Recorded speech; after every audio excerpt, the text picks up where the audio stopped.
Mga NGO at organisasyon na nagsasagawa ng Social Welfare and Development Services mahigpit ng babantayan ng DSWD sa ilalim ng Harmonized Electronic License and Permit System o HELPS. Si Noel Talakay sa Sentro ng Balita, live.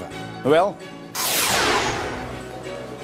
Joshua, tiniyak ngayon ng Department of or DSWD na walang makakalusot na mga bogus o mga hindi otorisadong mga foundations, mga charitable institution, non-government organizations o NGOs kahit digitalize na ang pagproseso ng kanilang mga permit.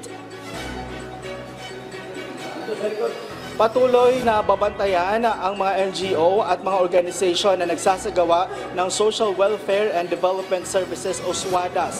Ito ang tiniyak ngayon ng DSWD matapos ipatupad ng ahensya ang Harmonized Electronic License and Permit System o HELPS, ang online na process sa pagkuha ng mga SWADA ng kanilang Certificate of Registration at License to Operate at Accreditation sa DSWD. Sa isang pahayag, sinabi ng kagawaran na ang face-to-face visitations sa mga SWADAS ang pinakamainam pa rin na paraan para hindi makakita ng butas ang mga SWADAS, dahilan para hindi sila mag-comply ng kanilang mga dokumento na kailangan at iba pang mga unethical management.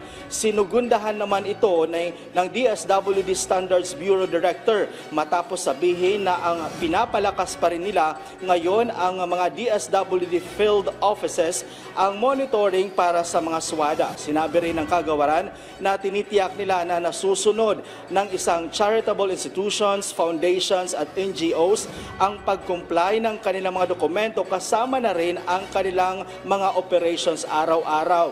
Batay sa tala ng DSWD, nasa mahigit 250 na mga SWADAs ang nakapag-apply, renew at nag-verify ng kanilang mga permits to operate at solicitation.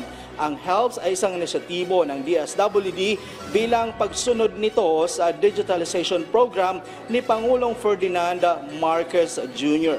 Joshua, simula nang ipatupad ang HELPS, mas bumaba na ang araw sa pagproseso ng kanilang mga accreditations ng permit at solicitation. Kung dati umaabot ng 7 days, ngayon aabot na lang ito ng 1 hanggang 3 araw. Panawagan din, Joshua, ng DSWD doon sa mga SWADAs na mayroon ng existing permit na prinoseso nila manually, kailangan din nila mag-verify yung kanilang account sa pamamagitan ng HELPS para naman matransfer sila doon sa Kaagapay Donation Portals. Ito naman ang portal ng DSWD na mag-verify at magpapakita na legitimate ang kanilang mga foundation, NGOs at organization. Joshua? Maraming salamat, Noel Talakay.